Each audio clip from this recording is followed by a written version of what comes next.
Hi guys and welcome back to the channel Deepak Yadav Education. Welcome to the Daily Hindu News and Editorial Analysis of 18th of July 2025. तो guys आज है तारीख 18 जुलाई 2025 और है Friday. देखेंगे आज के द हिंदू कंप्लीट न्यूज़पेपर को एनालाइज करेंगे। बट लेक्चर में आगे बढ़ने से पहले अगर आपको इस लेक्चर का पीडीएफ चाहिए तो क्या करना है, सबसे पहले डाउनलोड करना है टेलीग्राम। देन उसके बाद जाके सर्च बॉक्स में लिखना दीपक यादव एजुकेशन पीडीएफ। 60,000 के आसपास लोग वहां पर जुड़ चुके हैं, आप भी जुड़कर वहां पे अपने लेक्चर के पीडीएफ डॉक्यूमेंट्स को डाउनलोड कर पाओगे। नाउ हमेशा की तरह हम लोग अपने लेक्चर को एक मैप के क्वेश्चन के साथ स्टार्ट करेंगे। तो आज आप सभी को मैप में जाकर देखना है सिंगापुर को कहाँ पर है एग्जैक्टली लोकेटेड, इसको अच्छे से मैप में देखना। देन उसके बाद आकर नीचे कमेंट सेक्शन में टाइप करना, जिससे कि आप लोग इसको लंबे समय तक याद रख पाओगे। तो चलिए शुभारंभ करते हैं और चलते हैं सबसे पहले थंबनेल वाले इंपॉर्टेंट आर्टिकल की तरफ। बिना कोई टाइम वेस्ट करे, आज कोई इंडेक्स वगैरह हम यूज़ नहीं कर रहे क्योंकि न्यूज़पेपर के बहुत सारे आर्टिकल्स काम के हैं। तो आप लगातार लाइन से एक एक आर्टिकल पढ़ते जाइएगा। हर एक आर्टिकल के साथ में इंपॉर्टेंट नोट्स प्रीलिम्स मेंस दोनों के पर्सपेक्टिव से आपको प्रोवाइड करवाए जाते हैं इस सेशन में। तो जितने भी लोग पहली बार जुड़े हैं, मेक श्योर करना चैनल के ऊपर में सब्सक्राइब बटन है उसको प्रेस कर लेना, ताकि आप डेली बेसिस पे इन वीडियोस को देख सकें, जहां पे डेली बेसिस पे जितने भी तमाम खबरें हैं उसकी जानकारी तो मिलेगी। लेकिन अगर आप यूपीएससी स्टेट पीएससी एग्जामिनेशंस के लिए प्रिपेयर कर रहे हैं तो आपके लिए बहुत ज़्यादा मदद होने वाली है। तो चलिए शुरू करते हैं। सबसे पहला जो आर्टिकल है हमारा, ये काफ़ी ज़्यादा रेलिवेंट है। इसको हम जीएस पेपर नंबर 3 इकोनॉमी के साथ में भी लिंक करेंगे और दूसरा GS paper number 2 international relations के साथ में भी लिंक करेंगे, या जियोपॉलिटिक्स के पर्सपेक्टिव से ये आर्टिकल बहुत इंपॉर्टेंट होने वाला है। रीज़न क्या है, देखो, चाहे वो हमारा इंडियन एक्सप्रेस का न्यूज़पेपर हो या उसके अलावा जो दूसरे आर्टिकल हो, चाहे न्यूज़ 18 हो, फर्स्ट पोस्ट हो, सभी जगहों पे एक चर्चाएं हो रही हैं। चर्चा ये हो रही है कि भारत के अंदर में कुछ रेयर अर्थ मिनरल्स मिले हैं, वो भी राजस्थान के अंदर। तो बहुत जल्दी जो ऑक्शनिंग है, यानी इस पे बोली वगैरह लगवाई जाएगी, प्राइवेट कंपनीज को ये सौंपा जाएगा, ताकि जो ये कंपनीज हैं वो ज़्यादा से ज़्यादा ये रेयर अर्थ मिनरल्स की माइनिंग कर सके, खनन कर सके, यानी इनका एक्सट्रैक्शन कर सकें। ठीक है, क्योंकि जब ये रेयर अर्थ मिनरल्स मिल चुका है तो उसको निकाल कर इसका उपयोग करना सबसे बड़ी हमारी ज़रूरत बन जाती है। और आज का समय ऐसा है जहां पे चाइना ने लगातार परेशान किया है इंडिया को या दूसरे और कंट्रीज़ को। रीज़न यहां पर यह है दोस्तों, क्योंकि चाइना ना हर एक मामलों में, फॉर एग्जाम्पल अगर हम बात करेंगे, रेयर अर्थ मिनरल्स का चाइना में प्रेजेंस बहुत ज़्यादा है। ठीक है, चाइना में ये मिनरल्स मिलते हैं, बहुत सारे खनिज पदार्थ हैं। उसके अलावा चाइना बहुत सारे मिनरल्स को आराम से एक्सट्रैक्ट भी कर लेता है, तो एक्सट्रैक्शन की टेक्निक भी चाइना के पास में प्रेजेंट है। और हम लोग क्या करते हैं, फॉर एग्जांपल इंडिया की बात करेंगे तो इंडिया चाइना से लगातार इस प्रकार के मिनरल्स को इंपोर्ट करता है। अब मैं एग्जांपल आपको शेयर करता हूं। हमने रेयर अर्थ मैग्नेट्स, ठीक है, अभी कुछ दिनों पहले हमने डिस्कशन किया था रेयर अर्थ मैग्नेट्स के बारे में। तो जो रेयर अर्थ मैग्नेट है ये हम लोग चाइना से प्योर तरीके से इंपोर्ट करते हैं, और इन रेयर अर्थ मैग्नेट्स का यूज़ होता है ऑटोमोबाइल इंडस्ट्री के अंदर। लेकिन रिसेंटली चाइना ने यहाँ पर क्या बोला, चाइना कह रहा है कि अब हम ये रेयर अर्थ मैग्नेट्स एक्सपोर्ट नहीं करने वाले। उस पर कुछ रिस्ट्रिक्शन लगा दी, जिससे परेशानी भारत को हुई। क्यों?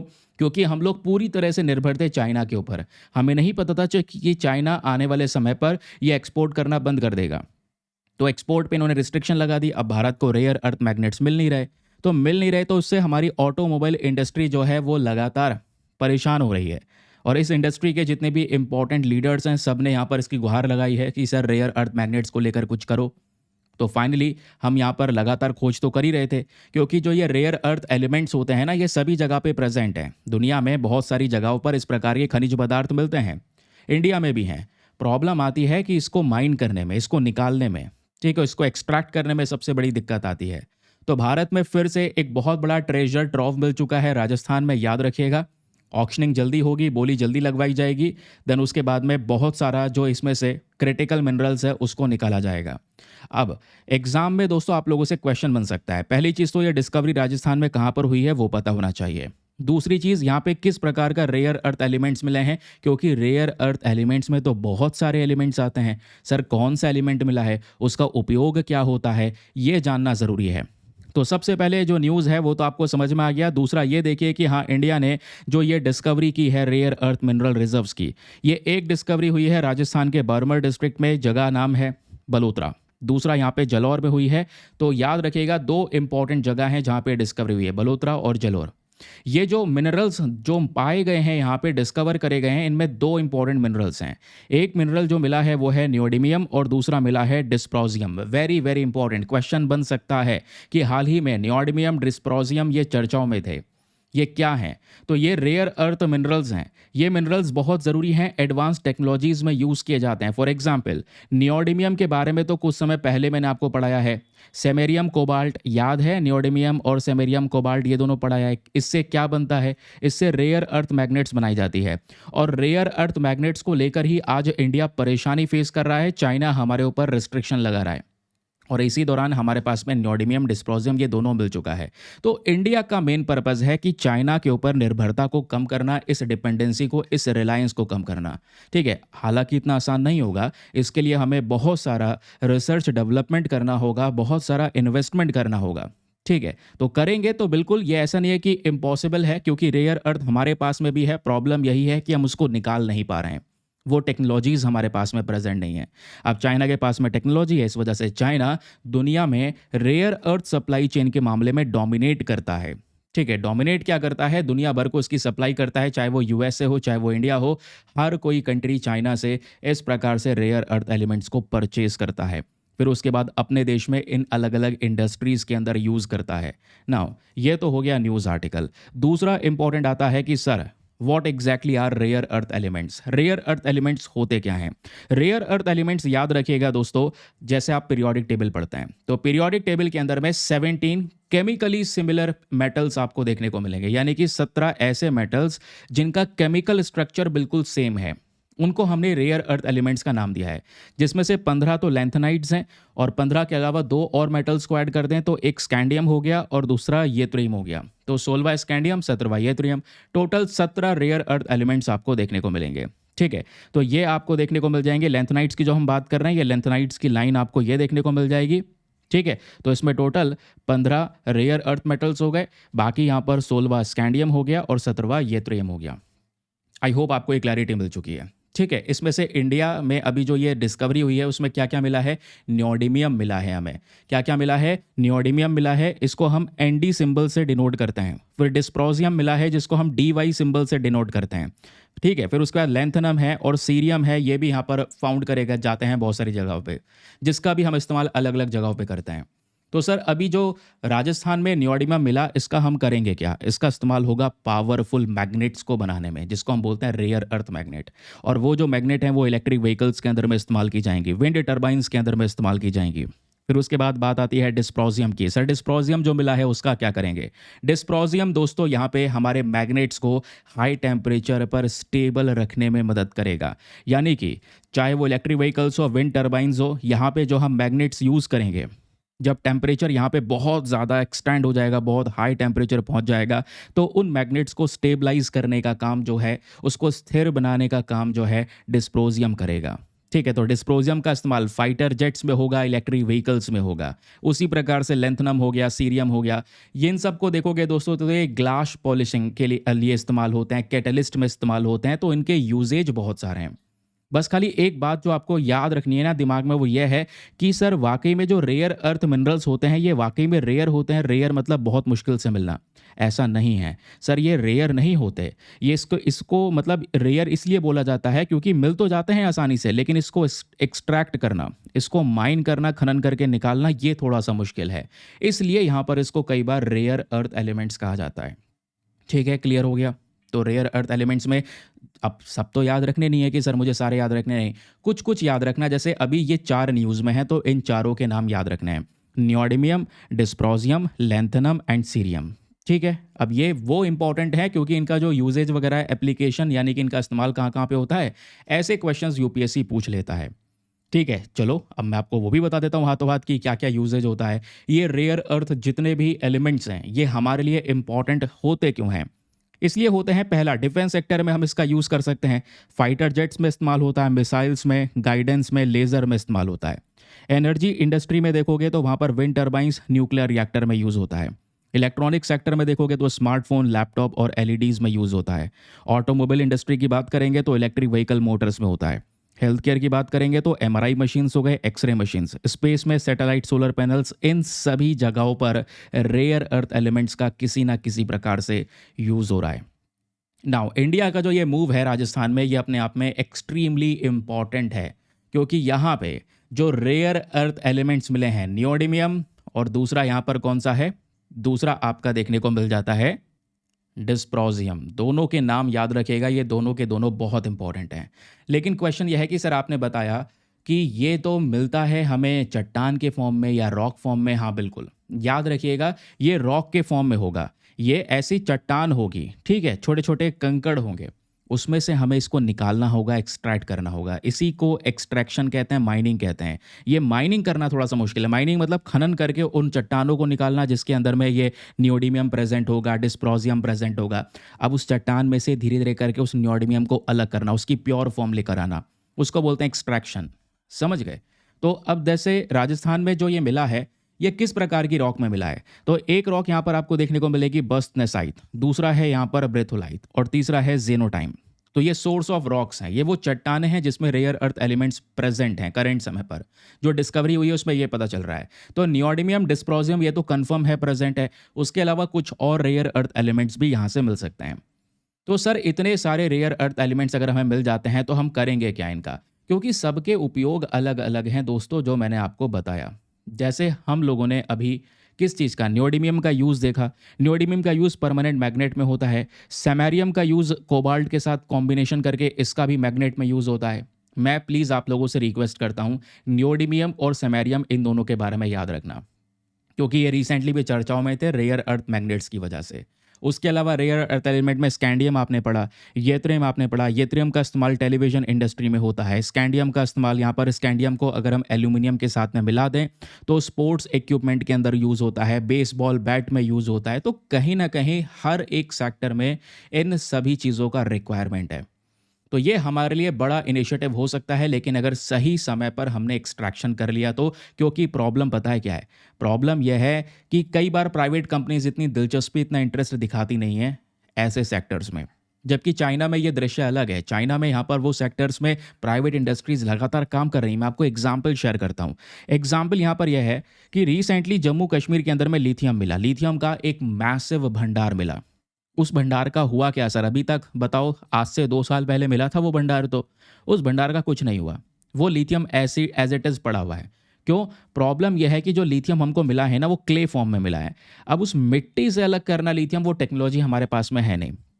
और जो इंडस्ट्रीज़ हैं, प्राइवेट इंडस्ट्रीज़, वो थोड़ा सा घबरा रही हैं इन्वेस्टमेंट करने से कि सर इन्वेस्टमेंट करें ना करें। ऑक्शनिंग हुई, बोली लगवाई गई, लेकिन किसी ने कोई बोली लगाई नहीं। प्रॉब्लम यह है। अब देखते हैं राजस्थान वाले केस में क्या होता है, क्योंकि भी इसकी बात हो रही है कि भाई ऑक्शनिंग बहुत जल्दी होने वाली है। तो ये सब जो डिस्कवरी हुई है, इसमें बहुत सारी एजेंसी शामिल हैं। Geological survey of India, department of atomic energy and IREL India limited, ठीक है, एक पब्लिक सेक्टर अंडरटेकिंग है जो रेयर अर्थ प्रोसेसिंग में काम करती है। अब भारत को यहाँ पे अपनी 2 पॉलिसीज़ के हिसाब से काम करना होगा, क्योंकि इंडिया के पास में ऑलरेडी एक इंपॉर्टेंट मिशन है जिसको बोलते हैं नेशनल क्रिटिकल मिनरल मिशन। कई बार एग्जामिनेशन में, स्पेशली मेंस के अंदर, आप लोगों से इनिशिएटिव पूछ लिए जाते हैं। तो याद रखिएगा, नेशनल क्रिटिकल मिनरल मिशन, इसका भी मेन पर्पज़ है कि भारत खनिज पदार्थों को ज़्यादा से ज़्यादा प्रोड्यूस करे। तो ये मिनिस्ट्री ऑफ माइंस के अंडर में आता है पर्टिकुलर इनिशिएटिव। इसका मेन पर्पज़ है क्रिटिकल मिनरल्स के मामले में भारत सेल्फ रिलायंट यानी आत्मनिर्भर बन सके। फिर ऐसे ही हमने रेयर अर्थ मैग्नेट्स के लिए, स्पेशली रेयर अर्थ मैग्नेट्स के लिए PLI स्कीम को शुरू किया, प्रोडक्शन लिंक्ड इंसेंटिव स्कीम, जहां पे अल्टीमेट हमारा मेन पर्पस था कि हम 1000 करोड़ रुपया खर्च करेंगे ताकि अपने देश में ज़्यादा से ज़्यादा रेयर अर्थ मैग्नेट्स की मैन्युफैक्चरिंग कर सकें। हमारा मेन पर्पस है जो इम्पोर्ट डिपेंडेंस है, यानी आज मैंने आपको बताया ना, चाइना से रेयर अर्थ मैग्नेट्स को परचेज किया जा रहा है, उसका यूज़ हम डिफेंस में, इलेक्ट्रिक व्हीकल में, इलेक्ट्रॉनिक्स में कर रहे हैं। तो हम चाहते हैं कि ये इम्पोर्ट के ऊपर निर्भरता पूरी तरह से कम हो जाए और हम खुद से मैन्युफैक्चरिंग करें। इसलिए हम लोगों ने PLI स्कीम को शुरू किया। इसमें बहुत बड़ा जियोपॉलिटिकल एंगल है जो मैं बार बार आपको अभी तक समझाने की कोशिश कर रहा था, वो था चाइना का कंट्रोल। चाइना ने 60% के आसपास रेयर अर्थ माइनिंग को कंट्रोल कर रखा है पूरे दुनिया का, और 85% से ज़्यादा रेयर अर्थ मिनरल्स की प्रोसेसिंग करता है। आप इमेजिन करो, तो चाइना ने इसको हथियार बना लिया है ना। दुनिया भर के देश चाइना पे डिपेंडेंट है रेयर अर्थ को लेकर। अगर चाइना के साथ में रिलेशंस खराब हुए या किसी चीज़ पर कॉन्फ्लिक्ट बना, तो चाइना तो कहेगा भैया अब लेना हमसे रेयर अर्थ, हम नहीं बेचने वाले। कर लो अपनी इंडस्ट्री को, कैसे ग्रो करोगे। वही केस इंडिया के साथ में हुआ रेयर अर्थ मैग्नेट्स के केस में। वही केस दोस्तों जापान के साथ में भी हुआ था 2010 में। जब इनके बीच में कोई कॉन्फ्लिक्ट क्रिएट हुआ तो चाइना ने क्या बोला कि भाई मैं ये सप्लाई नहीं करूँगा, मैं आपको नहीं बेचने वाला। तो इंडिया की स्ट्रैटेजी यही है कि हम मिलकर काम करें। और इसमें भले ही चाइना को अगर हमें ओवरकम करना है, चाइना को ओवरटेक करना है, तो उसके लिए हमें क्वाड जो ग्रुप हमने बना रखा है वो किस लिए बना रखा है। क्वाड ग्रुप में 4 देश हैं, इंडिया पहला, दूसरा यूएस, तीसरा जापान, चौथा ऑस्ट्रेलिया। भाई चारों साथ में इकट्ठे हो गए हैं। चारों का भी मेन पर्पज़ यही है कि अपने अपने देश में ढेर सारे domestic reserves, rare earth mineral reserves की खोज करना। जैसे भारत ने किया राजस्थान और आंध्र प्रदेश में, रिसेंटली आंध्र प्रदेश के अंदर मिला था, अब राजस्थान में मिल गया। तो आप कहोगे सर इतना सारा, क्योंकि पहले भी, क्योंकि ये कोई ऐसा नहीं है कि बहुत रेयर न्यूज़ है। रेयर अर्थ मिनरल्स भारत में मिलते रहते हैं। इंडिया एक समय पर अफ्रीका का हिस्सा हुआ करता था, याद है नहीं है, इतिहास आपने पढ़ा हो तो, ज्योग्राफी, हिस्टोरिकल ज्योग्राफी देखी हो तो वो पार्ट टूटा वहाँ से, अफ्रीका के पास से, वो टूट के यहाँ पर शिफ्ट हुआ। तो इंडियन प्लेट यहाँ पर टकराती है ऊपर यूरेशियन प्लेट से, दोनों मर्ज हो जाती हैं, हिमालयाज़ का फॉर्मेशन होता है। तो आज हमें पता है अफ्रीका मिनरल्स के मामले में कितना रिच नेशंस है, मतलब कितने सारे कंट्रीज है भाई, उसमें कितने सारे मिनरल प्रेजेंट है। वैसे ही इंडिया भी उस समय पर उस समय का उस रीजन का हिस्सा हुआ करता था। प्रॉब्लम यह है कि आज भारत के अंदर जितने भी ये ओर मिल रहे हैं, ये बहुत ही ज़्यादा पुअर क्वालिटी के हैं। इनकी क्वालिटी ज़्यादा अच्छी नहीं है। क्वालिटी अच्छी ना होने की वजह से इनमें से रेयर अर्थ मिनरल्स को निकालना काफ़ी महंगा पड़ जा रहा है। दूसरी प्रॉब्लम जो इंडिया में क्रिएट हो रही है वो है एनवायरमेंटल कंसर्न। माइनिंग करना, प्रोसेसिंग करना, जब हम माइनिंग करते हैं, खनन करते हैं, प्रोसेसिंग करते हैं, तो इससे बहुत सारा कचरा जनरेट होता है, वेस्ट जनरेट होता है। मिट्टी को हम लोग थोड़ा सा पल्यूट कर रहे होते हैं। तो हमें थोड़ा सा ज़्यादा एक्सट्रीम सेफगार्ड्स की ज़रूरत है, नए नियमों की ज़रूरत है। तीसरा यहाँ पर देखोगे वो है lack of processing infrastructure. Refining technology में इंडिया बहुत पीछे है। चाइना के पास में रिफाइनिंग टेक्नोलॉजी बहुत बढ़िया है, इंडिया के पास में नहीं है। इसलिए हम आज पुराना पड़ा हुआ लिथियम को अभी तक निकाल नहीं पाए। उसके अलावा प्राइवेट इन्वेस्टमेंट इंडिया में बहुत लिमिटेड है, जबकि चाइना या दूसरे देशों में देखोगे तो प्राइवेट इन्वेस्टमेंट वहाँ पे एक्सटेंसिव है। तो ये भी चीज़ें हैं, थोड़ा सा डिफरेंशिएशन क्रिएट करती हैं, जिससे चाइना काफ़ी आगे है। समझ गए? आई होप आपको क्लैरिटी मिल चुकी है। ये आर्टिकल पढ़ के जाइएगा, एग्जाम में बहुत इंपॉर्टेंट रोल प्ले करने वाला है। क्योंकि अल्टीमेट आपका एग्जाम में सिलेबस में करंट अफेयर्स लिखा है, ये नहीं लिखा है कि एक सोर्स ये न्यूज़पेपर पढ़ के आना, ये वाला न्यूज़पेपर एग्जाम में यहाँ से क्वेश्चन आएगा, नहीं। ठीक है, जो भी काम की चीज़ मिले, जो स्पेशली करंट में हो, वो पढ़ लो, आगे आते हैं। अब वैसे भी नियोडिमियम और ये सब चीज़ें, ये तो हमारे द हिंदू में भी थी, वो तो हम डिस्कस करते हुए ही आ रहे हैं, है ना। अब मैं चाहता हूँ दोस्तों आप लोग इस पर्टिकुलर आर्टिकल पर एक मेंस का आंसर लिखिए। ठीक है, तो आंसर लिखकर सबमिट कहाँ पे करना है वो आपको अभी बता दूंगा, लेकिन पहले क्वेश्चन पढ़ लो, क्वेश्चन क्या कहता है। आपसे यहाँ से मेंस में प्रश्न बन सकता है कुछ इस प्रकार से, discuss the strategic and economic importance of rare earth elements for India and highlight the recent development in Rajasthan in this context. ठीक है, ये तो मैंने अलग से दूसरा पार्ट ऐड कर दिया। वैसे आपको बताना है कि ये जो अल्टीमेट पर्पज़ है वो ये आपने समझाना है कि जो रेयर अर्थ एलिमेंट है इसका जो इकोनॉमिक इंपॉर्टेंस है, ठीक है, उसके अलावा एक स्ट्रैटेजिक इंपॉर्टेंस भारत के लिए वो किस प्रकार से है वो समझाइए। 15 मार्क्स का क्वेश्चन है, 250 शब्दों में लिखना है। और अच्छा सा आंसर लिखने के बाद में आपको सबमिट करने के लिए कहाँ पे जाना है, टेलीग्राम पर जाना है। वहाँ पे जाके सर्च बॉक्स में लिखना Deepak Yadav education mains group. जैसे आप फुल फॉर्म लिखोगे मेरा टेलीग्राम चैनल मिल जाएगा, जहाँ पे ऑलरेडी 80,000 से ज़्यादा लोग जुड़ चुके हैं। आप भी जुड़कर अपने आंसर्स को वहाँ पर सबमिट कर सकते हैं। ठीक है, चलिए आगे आते हैं अगले न्यूज़ आर्टिकल पर। अब प्रश्न ये है कि सर आंसर लिखें कैसे अगर हम बिगनर हैं, तो देखो ये वीडियो को पॉज करो और ये मैंने स्टेप्स शेयर कर दिए हैं और यहाँ पर देख सकते हैं ये चीज़ें आपने मेंशन करनी है, जिसके आधार पे आप अपना बहुत सुंदर सा आंसर लिख सकते हैं और एक हैबिट डेवलप होगी और धीरे धीरे सीख जाओगे। अभी बिगनर हो, सीख के हर कोई नहीं आया है, अब यहीं पर आकर सब कोई सीखता है। ठीक है, चलिए आगे आते हैं। अब अगले न्यूज़ आर्टिकल पर बढ़ने से पहले एक इंपॉर्टेंट इन्फॉर्मेशन, अगर आप लोग हमारे पेड ग्रुप्स को ज्वाइन करना चाहते हैं, आपके पास में बढ़िया मौका है इसको ज्वाइन करने के लिए। यहाँ पर आपको डेली बेसिस पे करंट नोट्स के पीडीएफ वगैरह प्रोवाइड करवाए जाते हैं। फॉर एग्जांपल जो ये शानदार सा पीडीएफ दोस्तों आप देख पा रहे हैं ना, जिसमें हमारे न्यूज़पेपर के आर्टिकल के साथ साथ सारे इंपॉर्टेंट नोट्स वगैरह सब कुछ कंपाइल करके दिया जाता है। ये पीडीएफ हिंदी और इंग्लिश दोनों भाषाओं में मिलते हैं, लेकिन इस पेड ग्रुप के अंदर में। इस पेड ग्रुप को ज्वाइन करने का जो फी पेमेंट है वो बहुत ही मिनिमम है, just 499 for the life time access. जब तक आपका सिलेक्शन ना हो जाए तब तक आप 499 में इस ग्रुप को ज्वाइन करके रख सकते हैं। ज्वाइन करने के लिए करना क्या है, व्हाट्सएप पर जाना, यहाँ पर आपको एक नंबर दिया गया है 8534873368। इस नंबर पर मैसेज कर देना कि I want to join this group. वहाँ पे आपको रिप्लाई मिलेगा, पेमेंट का प्रोसेस दिया जाएगा। उससे ज़्यादा इंपॉर्टेंट आपको डेमो वीडियो का लिंक मिलेगा, उसको देख लेना, चेक कर लेना, अपने आप को सेटिस्फाई करने के बाद में जाकर ये इन्वेस्टमेंट करना। गारंटी है हाई क्वालिटी का कंटेंट, हाई क्वालिटी का पीडीएफ्स मिलने वाला है आपको। और दूसरी बात, ये जो पैसा आप खर्च करोगे या इन्वेस्ट करोगे ना, ये हाथों हाथ रिकवर हो जाएगा। सर रिकवर कैसे हो जाएगा? क्योंकि जैसे आज आप इन्वेस्ट करके ग्रुप में ऐड हुए, तो आज से जितना भी कंटेंट है वो तो आपको डेली बेसिस पे मिलना है, लेकिन पुराना जितना भी कंटेंट है जो पुराना ग्रुप में डला हुआ है, 6 महीने 1 साल पुराना कंटेंट, वो भी सारा पीडीएफ्स डेटा सब आपके पास में आ जाएगा। तो ये नहीं तो ऐसे भी आपका अमाउंट पूरी की पूरी तरह से रिकवरेबल है, याद रखिएगा। ठीक है, हैंड टू हैंड वो भी। चलिए आगे आते हैं नेक्स्ट न्यूज़ आर्टिकल की तरफ। अगला आर्टिकल आज के पेज नंबर 1 पर आपको देखने को मिलेगा। यहाँ पर क्या बात हो रही है, आइए थोड़ा सा इसके बारे में डिस्कशन कर लेते हैं। यहाँ पे ये बात हो रही है कि इंडिया ने, आप कह सकते हैं, एक चेतावनी दी है और भारत ने भी यहाँ पर ये बोल दिया है कि भैया देखो, जितनी भी वेस्टर्न कंट्रीज़ है, फॉर एग्जांपल यूएसए की बात हो रही है, यूएसए डबल स्टैंडर्ड दिखा रहा है आज के समय पर over the Russian oil. Matter क्या है दोस्तों, इस मैटर को थोड़ा ध्यान से सुनिएगा, जो भी बातें मैं आप लोगों को यहाँ पर बताने वाला हूँ। मैटर एग्जैक्टली ये है कि आज देखो दोस्तों, भारत जो है ना, रशिया से ढेर सारा कच्चा तेल परचेज करता है। तो रशिया से कच्चे तेल परचेज करने की जो शुरुआत है ना, बड़े लेवल पर शुरुआत, ये 2021-22 में हुई, जब रशिया ने यूक्रेन को अटैक किया। रशिया के ऊपर में वेस्टर्न कंट्रीज़ ने ढेर सारे सैंक्शंस लगा दिए। आज रशिया के ऊपर में 10,000 से ज़्यादा सैंक्शंस लगे हुए हैं। रशिया ने यहाँ पर यह बोला कि ठीक है, हम आपको क्या करेंगे, हम आपको डिस्काउंट में ऑयल प्रोवाइड करवाएंगे, जो परचेज करना चाहता है परचेज कर ले।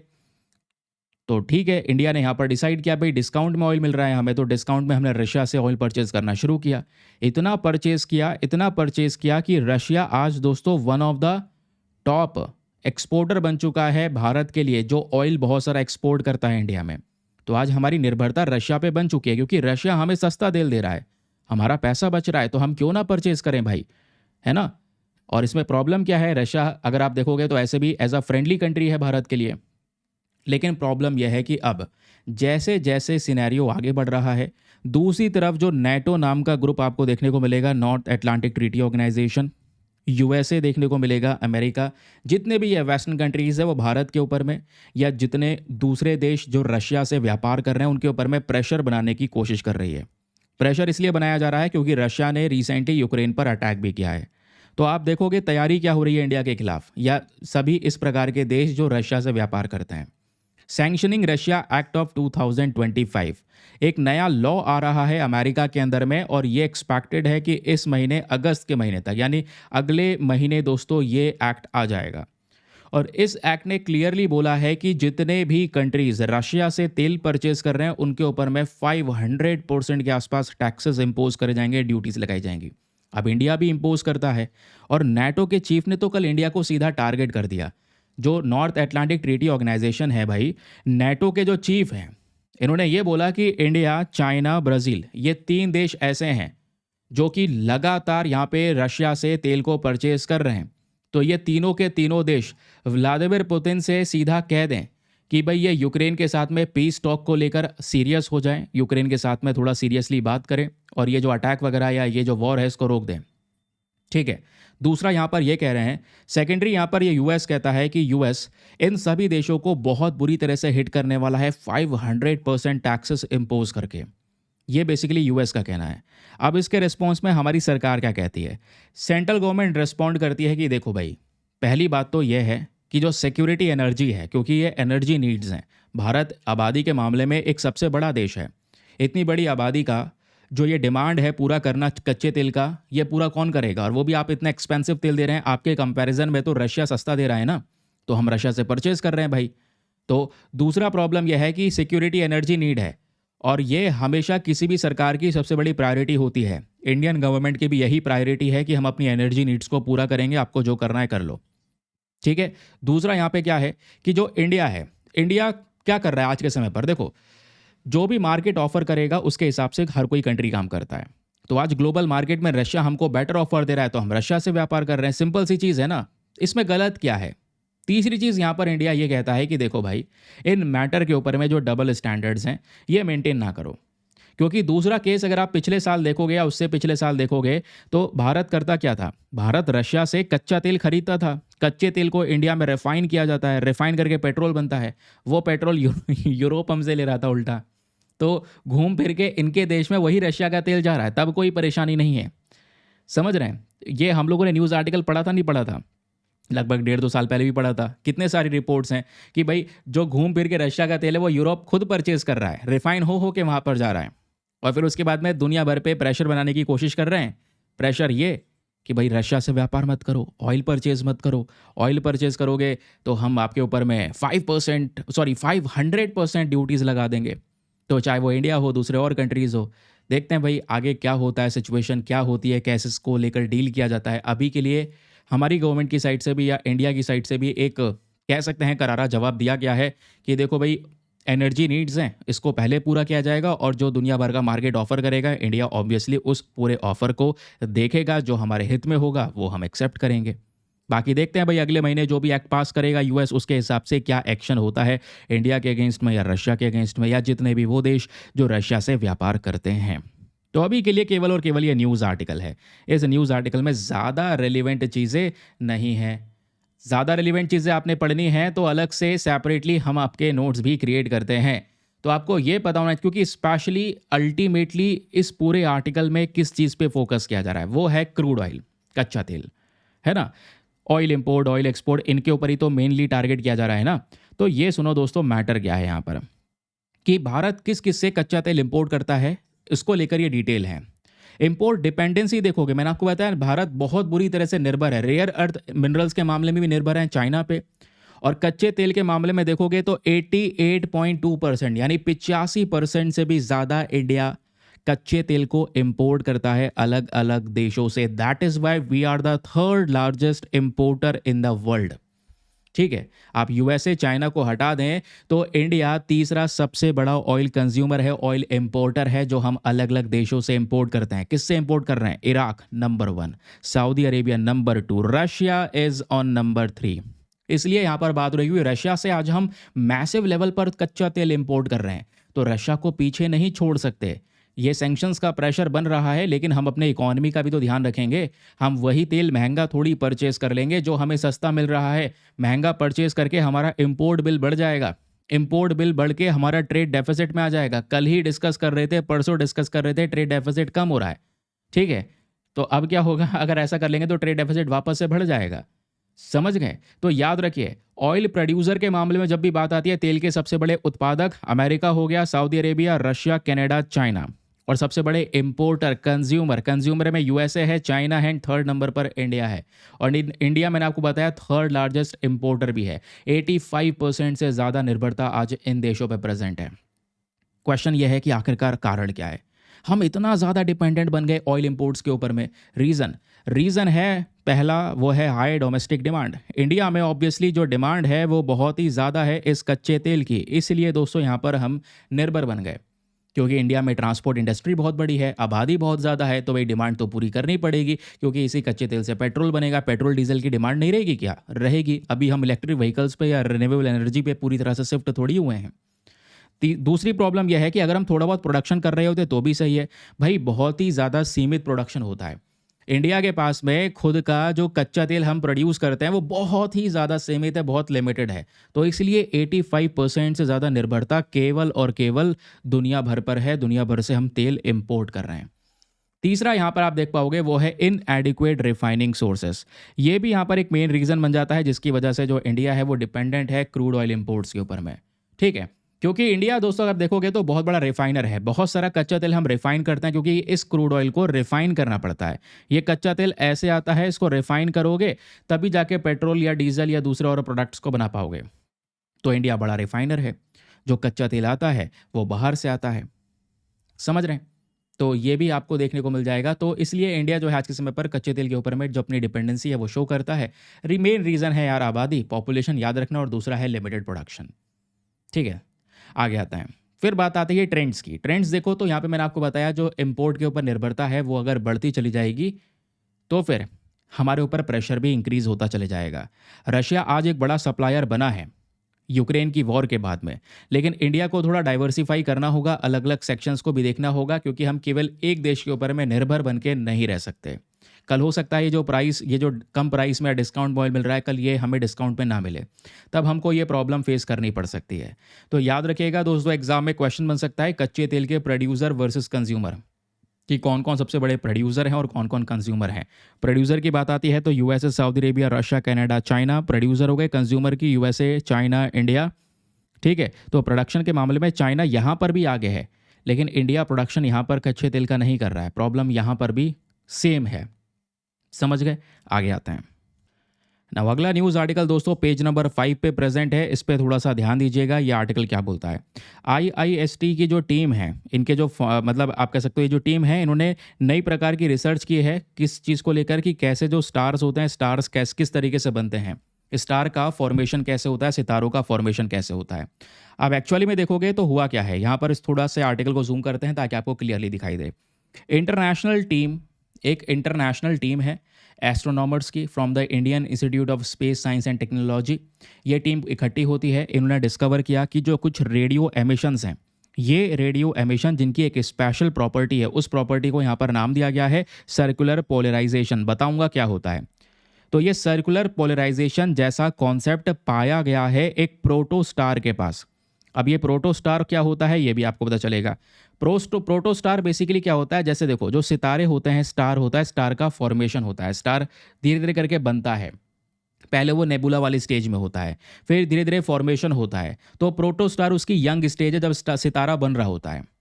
ठीक है, तो यहाँ पर एक ऐसा प्रोटोस्टार हमको मिला है जो अपनी डेवलपिंग स्टेज में है, लेकिन वो बहुत दूर है। आज वो पृथ्वी से लगभग 4,500 लाइट ईयर्स की दूरी पर है। लेकिन खास बात यह है कि उस प्रोटोस्टार के आसपास हमने डिस्कवर किया रेडियो एमिशन। रेडियो एमिशन वहाँ पे हो रहा है, और वो जो रेडियो एमिशन है उसमें स्पेशल प्रॉपर्टी कौन सी है, सर्कुलर पोलराइजेशन। वो सर्कुलर वे में मूव कर रहा है, गोल गोल मूव कर रहा है।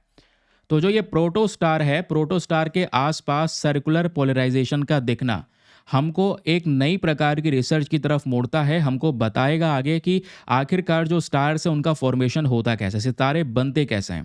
क्योंकि प्रोटोस्टार अपनी, मैंने बताया, अर्लीस्ट नोन स्टेज मानी जाती है। जब सितारा बन रहा होता है तो एक स्टेज आती है, सबसे पहली स्टेज तो होती है नेबुला की, दूसरी स्टेज जो होती है वो प्रोटोस्टार की होती है। जब प्रोटोस्टार यानी कि जो सितारा बनता है तो बहुत सारी गैस, डस्ट, इन सब को साथ में इकट्ठा कर रहा होता है अपने आसपास से। तो उसी दौरान हमको कुछ इस प्रकार से मैग्नेटिक फील्ड वाले कॉन्सेप्ट का पता लगना, ये हमें कहीं ना कहीं नई प्रकार की रिसर्च की तरफ ढकेलता है। क्योंकि ये जो सारी की सारी डिस्कवरी हुई है, सर्कुलर पोलराइजेशन की डिस्कवरी हुई है, ये सब किस चीज़ से रिलेटेड है, एक प्रोटोस्टार से रिलेटेड है। याद रखिएगा, जो सितारा बन रहा है हमारे मिल्की वे गैलेक्सी में ही प्रेजेंट है, 450 लाइट ईयर्स की दूरी पर है। और इस प्रोटोस्टार का एक नाम है जिसको बोला गया है इरास। इरास से तो ध्यान रखना, वैसे नाम आगे नंबर भी दिया गया है 1816222048, लेकिन इरास याद रखना कि इरास क्या है, एग्जाम में क्वेश्चन बन सकता है। तो एक प्रोटोस्टार है। तो यहाँ पे जो हमारे साइंटिस्ट हैं उनके लिए एक नया एक्साइटिंग न्यूज़ ये निकल कर आया कि हम लोग ये समझ पाएंगे कि किस तरीके से बड़े साइज़ के सितारे बनते हैं, क्या क्या टेक्निक्स उसमें लगती है। क्योंकि अभी तक ऐसा बिल्कुल रेयर नेचर है, बहुत रेयरली होता है कि प्रोटोस्टार मिलता है, यानी जो सितारा अपनी अर्ली स्टेज में है वो हमको फाइंड आउट कर पाएँ हम लोग, ऐसा बहुत रेयरली होता है। फाइनली यहाँ पर ये हुआ, हमको प्रोटोस्टार मिला। उसके आसपास हमने ये भी देखा सर्कुलर पोलराइजेशन। सर्कुलर पोलराइजेशन क्या होता है, बेसिकली जब वहाँ पर मैग्नेटिक फील्ड बहुत मजबूत होती है। तो कहीं ना कहीं रिसर्च ये भी दर्शाती है कि जब भी कोई सितारा बनता है, स्टार बनता है, तो उसमें मैग्नेटिक फील्ड का एक बड़ा रोल होता है। अब देखो, हाथों हाथ एक कॉन्सेप्ट समझ लो मैग्नेटिक फील्ड का, मैं आपको यहीं पर समझा देता हूँ। फॉर एग्जाम्पल, जैसे आप सोलर सिस्टम देखोगे तो सोलर सिस्टम में यहाँ पे हमारा एक तो है सन, ठीक है, सूर्य आपको देखने को मिलेगा। दूसरी तरफ यहाँ पर आपको देखने को मिल जाएगा बहुत सारे प्लैनेट जो सन के चक्कर लगा रहे हैं। उसमें से हमारी अर्थ भी है जो सन के चक्कर लगाती है। अब अर्थ पे दो मैग्नेटिक पोल्स आपको देखने को मिल जाएंगे, ठीक है, नॉर्थ पोल, साउथ पोल, ये सारे दो मैग्नेटिक पोल्स हैं। अब इन मैग्नेटिक पोल से बहुत सारा चार्ज रिलीज होता है। तो इस तरीके से आपने देखा होगा, जब भी आप मैग्नेटिक फील्ड के डायग्राम को सर्च करोगे तो ऐसे यहाँ पर मैग्नेटिक फील्ड बनती है। ठीक है, ये यहाँ पर क्या है, ये अर्थ की मैग्नेटिक फील्ड है जिसके बारे में आप लोग यहाँ पर जनरली पढ़ते होंगे। ये अर्थ की मैग्नेटिक फील्ड हो गई। ये अर्थ को प्रोटेक्ट भी करती है, आपको पता है, जो सोलर रेडिएशंस होते हैं उससे अर्थ को ये प्रोटेक्शन भी प्रोवाइड करवाती है। इस मैग्नेटिक फील्ड के बहुत सारे रोल होते हैं। तो पृथ्वी के पास में ऐसी मैग्नेटिक फील्ड है, जब ये सूर्य जो होता है, यहाँ पे सोलर विंड्स जब निकलती हैं, बहुत सारी सोलर विंड्स होती हैं, ये सोलर विंड्स सीधा पृथ्वी तक आती हैं। और ये सोलर विंड्स, ये जो सूर्य से निकलने वाली रेडिएशन जब पृथ्वी पर आती है तो हमारे पृथ्वी को प्रोटेक्ट करने के लिए ये मैग्नेटिक फील्ड है। तो मैग्नेटिक फील्ड की वजह से ये जो सोलर विंड्स हैं ये डायरेक्टली यहाँ पर तो नहीं आती, लेकिन कई बार क्या होता है दोस्तों, आपको पता होगा, जब ये सोलर विंड्स होती हैं वो इस तरीके से सूर्य की जो किरणें हैं या ये जो ऊर्जा है स्पेशली, वो इस तरीके से एंटर करती है, क्योंकि यहाँ पर मैग्नेटिक फील्ड नहीं देखने को मिलेगा, लेकिन इस तरीके से मैग्नेटिक फील्ड बना हुआ है। तो ऊपर वाले रेंज में आप देख पाओगे तो ये विंड्स एंटर करती हैं, और जब ये हमारे एटमॉस्फेयर वातावरण से मिल जाती हैं तो आपने यहाँ पर ऊपर देखा होगा हरे हरे कलर के बादल हमको दिखाई पड़ते हैं, है ना। हरे हरे कलर के बादल देखने को मिलते हैं, याद होगा, जिसको हम ऑरोरा कहते हैं। तो ऑरोरा का बेसिकली जो फॉर्मेशन है वो इसी तरीके से होता है, ठीक है, जब यहाँ पर ये सोलर कांटेक्ट होता है हमारे एटमॉस्फेयर के साथ में। आई होप आपको यहाँ पर ये जो क्लैरिटी है वो मिल चुकी है। तो मैग्नेटिक फील्ड क्या है ये आपको समझ में आया। इस तरीके से जो मैग्नेटिक फील्ड का स्ट्रक्चर है वो हमारा बना रहता है, क्योंकि सूर्य से सोलर फ्लेयर्स आ रही हैं, सोलर विंड्स आ रही हैं, उससे यहाँ पे दोस्तों अर्थ की जो मैग्नेटिक फील्ड है वो अर्थ को प्रोटेक्ट कर रही होती है। ठीक है, क्लियर हो गया। तो ये विंड्स इस तरीके से एंटर करती हैं अर्थ के पास में। अब ये जो मैग्नेटिक फील्ड है दोस्तों, इस मैग्नेटिक फील्ड से भी 100 गुना ज़्यादा खतरनाक या 100 गुना ज़्यादा मजबूत मैग्नेटिक फील्ड खोजा गया है इस प्रोटोस्टार के पास में। वो यहाँ पर एक्चुअली में मेंशन किया गया है। तो जो ये पूरा टीम है जिसके बारे में हम बात कर रहे हैं आईआईएसटी का, इन्होंने पहली बार डिटेक्ट किया है कि भाई सर्कुलर पोलराइज रेडियो एमिशन हमको देखने को मिला, जो कि एक खतरनाक एक यंग स्टार के पास से निकल कर आ रहा है। उस प्रोटोस्टार का नाम है IRAS। ये प्रोटोस्टार 450 लाइट ईयर्स की दूरी पर है, और इससे हमें एक एविडेंस मिलता है, वो है मैग्नेटिक फील्ड का, कि इस प्रोटोस्टार के आसपास भी उसी प्रकार की मैग्नेटिक फील्ड बन रही है या मैग्नेटिक फील्ड प्रेजेंट है, जो मैग्नेटिक फील्ड हमारे अर्थ के पास में है। ठीक है, तो हमें यह पता चलेगा कि हाँ, किस तरीके से मैग्नेटिक फील्ड का भी एक बड़ा कनेक्शन होता है स्टार के फॉर्मेशन में। ठीक है, सर्कुलर पोलराइजेशन क्या होता है, मैंने आपको बताया कि यहाँ पे रेडियो वेव्स को खोजा गया है, डिटेक्ट किया गया है। तो रेडियो वेव्स ऐसे प्रोटोस्टार के पास से आना, यानी जो यंगर स्टार होता है उसके पास से रेडियो वेव्स रिलीज होना, ये बहुत रेयर होता है। ये रेडियो वेव्स जो है ये सर्कुलर गोल गोल यहाँ पर मूव कर रही हैं, इसको हमने इसलिए सर्कुलर पोलराइज्ड वाला जो सिचुएशन है वो दिया है। यहीं पर इलेक्ट्रिक और मैग्नेटिक फील्ड भी है, वो भी सर्कुलर पैटर्न में ही रोटेट कर रही है। ठीक है, और वो मैग्नेटिक फील्ड मैंने आपको बताया पृथ्वी के मैग्नेटिक फील्ड से लगभग 100 टाइम स्ट्रॉन्गर है, 100 टाइम यहाँ पर 100 गुना ज़्यादा भारी है, 100 गुना ज़्यादा मजबूत है। तो ये सब चीज़ें नई हैं जो हमें नए प्रकार के जैसे स्टार का फॉर्मेशन है उसको समझाएगा। तो दोस्तों एग्जाम में आप लोगों से प्रोटोस्टार के बारे में क्वेश्चन बन सकता है। तो जो भी स्टार का फॉर्मेशन होता है जिसको हम बोलते हैं स्टेलर इवोल्यूशन, मैं आपको थोड़ा समझाता हूँ।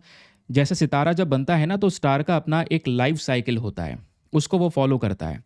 शुरू में जो स्टार होता है वो बड़े साइज की बॉल होती है जिसमें केवल गैसेस प्रेजेंट है, हाइड्रोजन हीलियम जैसी चीज़ें प्रेजेंट है, हाइड्रोजन हीलियम ये सब प्रेजेंट है ना। स्टार क्या है, एक ह्यूज बॉल जिसमें देखोगे हाइड्रोजन हीलियम प्रेजेंट है। जो सितारा रात में चमकता है, क्यों चमकता है, क्योंकि उसमें फ्यूल भरा हुआ है, हाइड्रोजन हीलियम की वजह से चमकता है ना। वो लाइट देता है, हीट देता है, क्यों, क्योंकि उसके सितारे के अंदर एक रिएक्शन हो रहा है। और वो क्या रिएक्शन हो रहा है, जो हाइड्रोजन एटम्स हैं वो कंबाइन हो रहे हैं इस पूरे प्रोसेस में, जिसको हम न्यूक्लियर फ्यूजन कहते हैं। कहोगे ये तो सूर्य में भी होता है, सन में भी होता है। हाँ, तो सन भी तो स्टार ही है ना दोस्त, सन भी तो स्टार ही है। सन तो बेसिकली पृथ्वी के सबसे करीब वाला स्टार कहलाता है। तो स्टार्स जो हैं, ऐसे बहुत सारे स्टार हमारे अंतरिक्ष में, यूनिवर्स को अभी हम इतना समझ नहीं पाए। और जो ये स्टार हैं दोस्तों, साथ में धीरे धीरे करके इकट्ठे होते रहते हैं, और इकट्ठे होते होते यहाँ पर कैसे हैं, वो गैलेक्सी बनाते हैं, एक आकाश गंगा बनाते हैं। और हर एक गैलेक्सी में, फॉर एग्जाम्पल जिस गैलेक्सी में हमारी पृथ्वी, हमारा सोलर सिस्टम है, वो कौन सी गैलेक्सी है, वो मिल्की वे गैलेक्सी है। मिल्की वे गैलेक्सी भी यहाँ पर देखोगे तो बिलियंस ऑफ बिलियंस स्टार से मिलकर बनी है। तो स्टार बहुत इंपॉर्टेंट एलिमेंट्स हैं। ये स्टार जो होता है ये इतने इंपॉर्टेंट एलिमेंट्स को क्रिएट करता है, जिसमें कार्बन, नाइट्रोजन, ऑक्सीजन जैसे एलिमेंट्स भी बनाता है, जो हमारे लाइफ के लिए बहुत ही ज़्यादा ज़रूरी होते हैं। ठीक है, तो स्टार चमक रहा है, गर्मी दे रहा है, रीज़न क्या है, न्यूक्लियर फ्यूजन हो रहा है। न्यूक्लियर फ्यूजन कैसे हो रहा है, हाइड्रोजन हीलियम आपस में मिल रहे हैं, इसलिए ये न्यूक्लियर फ्यूजन हो रहा है। जो सूर्य में प्रक्रिया होती है उसी की बात हो रही है। अब जब सितारों की बात करते हैं तो दो प्रकार के स्टार्स आपको नजर आएंगे। एक होता है इंट्रिंसिक वेरिएबल, दूसरा होता है एक्सट्रिंसिक वेरिएबल। इसका मतलब क्या होता है, देखो कुछ जो सितारे होते हैं उनका साइज बहुत बड़ा होता है। ठीक है, उनका साइज बहुत बड़ा होता है। कुछ सितारे यहाँ पर होते हैं बहुत छोटे होते हैं। कुछ सितारे क्या हैं, बहुत ज़्यादा चमक रहे होते हैं। कुछ सितारे बहुत डिम चमक रहे होते हैं। तो उनकी जो ब्राइटनेस है, वो ब्राइटनेस जो चेंज होती रहती है ना, वो उनके अंदर जो हो रही प्रक्रिया उसकी वजह से हो रही होती है। तो यहाँ पर आप कह सकते हैं वो इंट्रिंसिक वेरिएबल में आता है। एक एक्सट्रिंसिक वेरिएबल होता है। जैसे यहाँ पर आप देख पाओगे एक्सट्रिंसिक वेरिएबल में जब बात होती है तो ये जो ब्राइटनेस चेंज होती है वो उस सितारे के बाहर अगर कुछ हो रहा है उसकी वजह से हो रही है। मान लो एक स्टार है, उसके सामने दूसरा स्टार आ गया, तो यहाँ पर हमारे पीछे वाले स्टार की जो लाइट है या जो उसकी कह सकते हैं कि एनर्जी वो ब्लॉक हो रही है ना। तो बाहर की एक्टिविटीज़ की वजह से यहाँ पर उसकी जो ब्राइटनेस है जब वो चेंज होती है तो वो एक्सट्रिंसिक वेरिएबल में काउंट किया जाता है। समझ गए। सूर्य में दोनों प्रकार की ये कैटेगरीज देखने को मिलती हैं। सूर्य में आपको देखने को मिलेगा सन के अंदर कई बार सन स्पॉट होते हैं, ब्लैक कलर के सन स्पॉट होते हैं जो बेसिकली सूर्य की लाइट को डिम करते हैं। कई बार यहाँ पर देखोगे जो सन है, सूर्य ग्रहण का नाम सुना होगा, सामने यहाँ पर जो सूर्य है, ठीक है, आप कह सकते हो उसकी जो लाइट है वो ब्लॉक होने लगती है, एक्लिप्स यहाँ पर कहते हैं। तो ये जो एक्टिविटीज़ है उस पर डिपेंड करता है, जो सन की लाइट है वो यहाँ पर डिम हो रही है या फिर कह सकते हैं कि ब्राइट हो रही है। वह अलग अलग प्रकार की एक्टिविटीज़ है जिस पर डिपेंड करता है। बाकी एक जो स्टार है उसका लाइफ साइकिल चलता कैसा ये सुनिएगा, या स्टार कैसे जन्म लेता है, स्टार कैसे जीता है और कैसे मरता है। हाँ बिल्कुल, उसकी डेथ भी होती है। स्टार के डेथ होने के बाद जो ब्लैक होल बनता है वो स्टार के डेथ के बाद बनता है ना। जो ब्लैक होल के बारे में आप पढ़ते हैं जिसमें ग्रेविटी मैसिव लेवल की होती है। तो स्टार फॉर्मेशन में देखोगे तो मैंने आपको बताया कि बड़े बड़े पहले क्लाउड्स होते हैं, गैस और डस्ट। स्पेस में, अंतरिक्ष में बहुत सारी गैस हैं, डस्ट है जो प्रेजेंट है, और ऐसे बड़े बड़े क्लाउड्स आपको देखने को मिलेंगे कुछ इस तरीके से। और इन क्लाउड्स को हम क्या बोलते हैं, इनको बोलते हैं नेबुला। नेबुला या फिर बोल सकते हैं स्टेलर नर्सरीज। अब इसी क्लाउड से दोस्तों सितारों का जन्म होता है, जीते हैं और वो मरते हैं। सबसे पहली चीज़, पहला स्टेप क्या होगा, जो ये क्लाउड डस्ट है, जो ये पूरा डस्ट है जिसमें सारा का सारा ये पूरा डस्ट इकट्ठा हुआ है, इसमें एक ग्रेविटी जो है ना वो हर एक गैस के बिट को, हर एक गैस को, हर एक डस्ट को साथ में इकट्ठा करेगी। और सब जितना भी इस पूरे क्लाउड में गैस डस्ट है जब साथ में इकट्ठा हो जाएगा तो आपस में ये एक दूसरे से टकराने लगेंगे। टकराते टकराते दोस्तों यहाँ पर जो ये स्टार है उसका एक अर्ली स्टेज शुरू होगा जिसको नाम दिया जाता है प्रोटो स्टार। तो प्रोटो स्टार से पहली स्टेज होती है वो है क्लाउड डस्ट, दूसरा स्टेज होता है प्रोटो स्टार, याद रखिएगा, तो एक यंगर स्टेज मानी जाती है। तो प्रोटो स्टार भी काफ़ी गर्म हो जाता है, डेंस हो जाता है, क्योंकि इसमें बहुत सारे गैसेस प्रेजेंट हैं। लेकिन जो डस्ट है दोस्तों वो डस्ट अभी भी इसके अंदर आ रही है। फिर तीसरा स्टेप आता है टी ताउरी स्टार। ये होता है यंग स्टार जो अभी भी ग्रो कर रहा है, अभी स्टेबल नहीं है, स्टार अभी ग्रो कर रहा है। तो तीन स्टेजेस में दोस्तों स्टार का जन्म होता है। पहले डस्ट पार्टिकल, डस्ट पार्टिकल से बना प्रोटो स्टार, प्रोटो स्टार से बना ताउरी स्टार। अब ये थोड़ा थोड़ा शाइन करना हो गया, ताउरी स्टार के स्टेज में ये शाइन कर रहा है, लेकिन शाइन कर रहा है इसमें ब्राइटनेस इरेगुलर है, कभी ब्राइटनेस नहीं है। समझ रहे हैं। अब जो मेन सीक्वेंस शुरू होता है स्टार का वो ताउरी स्टार के बाद शुरू होता है। जब प्रोटो स्टार का फेज यहाँ पर खत्म हो गया, स्टार मेन सीक्वेंस में ऐड हो गया, तो ये धीरे धीरे करके अपने समय के साथ में लाइफ में स्टेबल स्थिर बन जाता है। और उसी सितारे के अंदर दोस्तों एक एनर्जी क्रिएट होती है, यानी जो हाइड्रोजन है वो हीलियम में मिक्स होता है, जिसको बोलते हैं हाइड्रोजन का हीलियम में मिलना, फ्यूजन होना, न्यूक्लियर फ्यूजन, जो हमारे सन में भी होता है। उसी न्यूक्लियर फ्यूजन की वजह से ये एनर्जी स्टार में जनरेट होती है और उस एनर्जी की वजह से हीट जनरेट होती है जो हमको बेसिकली दिखाई देती है, लाइट दिखाई देती है। समझ गए। तो ये प्रोसेस यहाँ पे शुरू हो गया, जैसे हमारे सन में भी इस प्रकार से देखने को मिलता है।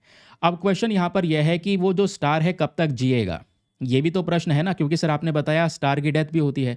स्टार तब तक जिएगा जैसे हमारे शरीर में जब तक जान है तब तक चल रहा है, जान गई तो यहाँ पर शरीर गया। अब स्टार की बात करेंगे तो स्टार में जब तक हाइड्रोजन ये फ्यूल अवेलेबल है तब तक ये चलेगा। जब यहाँ पर ये बड़े बड़े सितारे जो होते हैं, बड़े स्टार जो होते हैं, वो ज़्यादा एनर्जी लेते हैं, बहुत ज़्यादा तेज़ी से जलते हैं और उनकी जीवन कम होता है। जबकि छोटे सितारे होते हैं वो धीरे धीरे करके जलते हैं, उनका लाइफ टाइम ज़्यादा लंबा होता है, बिलियंस ऑफ ईयर्स होता है। तो ये जो स्टार है, जब ये स्टार में फ्यूल खत्म हो जाएगा, हाइड्रोजन खत्म हो जाएगा, मतलब वो अपने मृत्यु वाले स्टेज में आ चुका है, डेथ वाले स्टेज में आ चुका है, जिसको बोलते हैं death of a star. Death कब होगी? जब एक स्टार अपने हाइड्रोजन को पूरी तरह से यूज़ कर लेगा, तब यहाँ पर उसकी डेथ हो जाएगी। अब डेथ कैसे होगी? दो तरीके से हो सकती है। बड़े सितारों की डेथ अलग होती है, छोटे सितारों की डेथ अलग होती है। बड़े सितारे, जैसे छोटे सितारे की बात करेंगे तो सन जो है, सन भी आज स्मॉल स्टार है, तो सन जो है धीरे धीरे करके रेड जायंट बनेगा, एक समय बाद बहुत बड़ा हो जाएगा, फिर वो ठंडा हो जाएगा। समझ गए? एक समय बाद बहुत बड़ा होगा, फिर वो ठंडा होगा, उसकी जो आउटर लेयर्स हैं वो हट जाएंगी एंड यहाँ से बहुत ही ज़्यादा उभरता हुआ, चमकता हुआ क्लाउड नजर आएगा, जिसको प्लैनेटरी नेबुला कहते हैं। ठीक है। अब ये क्या रह जाएगा? यहाँ पर केवल गर्म और डेंस कोर रह जाएगा, क्योंकि सन की बाहर की परतें हट जाएंगी एक समय बाद, वो केवल वाइट ड्वार्फ बचेगा। जो अंदर का कोर वाला हिस्सा है ना, वाइट कलर का, वो हमको दिखाई देगा। वो भी समय के साथ में धीरे धीरे ठंडा हो जाएगा। तो ऐसे स्टार की डेथ होती है, जो सन के साथ भी होगा, बिलियंस ऑफ ईयर्स लगेंगे। और मैसिव स्टार जो होता है, बड़े साइज के स्टार होते हैं जो सन से भी बड़े होते हैं, वो सुपर जाइंट बनते हैं। ठीक है, वो सुपर जाइंट बनते हैं, याद रखिएगा, और भी बड़े साइज के होते हैं। जब यहाँ पर फ्यूल खत्म हो जाएगा तो ये बड़े साइज के सितारे कॉलैप्स कर जाते हैं। कॉलैप्स बूम बोल गए, एक्सप्लोड हो जाते हैं, जिसको बोलते हैं सुपरनोवा। सुपरनोवा हो जाता है। सुपरनोवा क्या होता है? एक ह्यूज एक्सप्लोजन होना। फिर वो एक्सप्लोड होने के बाद में सब फैल जाते हैं हमारे अंतरिक्ष में। और सुपरनोवा के बाद में जो ये विस्फोट हुआ उस सितारे में, जो उसके आसपास चीज़ें बची हैं, वो सब न्यूट्रॉन स्टार में कन्वर्ट हो जाता है, या फिर वो ब्लैक होल बन जाता है। न्यूट्रॉन स्टार बनेगा या ब्लैक होल बनेगा। तो जितने भी बातें दोस्तों मैंने अभी आप लोगों को यहाँ पर बताई हैं, ध्यान से सुनिएगा। ये प्रोसेस आपको यहाँ पर देखने को मिलेगा कि बड़े सितारे के साथ और छोटे सितारे के साथ क्या होता है। स्मॉल स्टार फॉर एग्जांपल सन के साथ में क्या क्या होगा। रेड जाइंट बनेगा, रेड जाइंट के बाद यहाँ पर एक्सप्लोजन होगा, प्लैनेटरी नेबुला, फिर बीच वाला कोर बचेगा वाइट ड्वार्फ, और वाइट ड्वार्फ भी धीरे धीरे करके ठंडा हो जाएगा। जो बड़े स्टार होते हैं वो क्या होगा? वो बड़े स्टार पहले रेड सुपर जाइंट बनेंगे, फिर वो सुपरनोवा होगा, उसमें भी एक्सप्लोजन होगा। एक्सप्लोजन होने के बाद में जो लेफ्ट आउट पार्टिकल्स बने हैं, अगर उनमें मास कम है, ठीक है, उनमें मास कम है, वेट कम है, तो न्यूट्रॉन स्टार बन जाएंगे। वेट बहुत ज़्यादा है तो यहाँ पर वो ब्लैक होल बन जाएंगे। समझ रहे हैं? तो ब्लैक होल का फॉर्मेशन भी इसी तरीके से होता है। स्टार के डेथ के बाद ब्लैक होल बनता है, या फिर प्लेनेटरी नेबुला भी हमको ये देखने को मिलता है।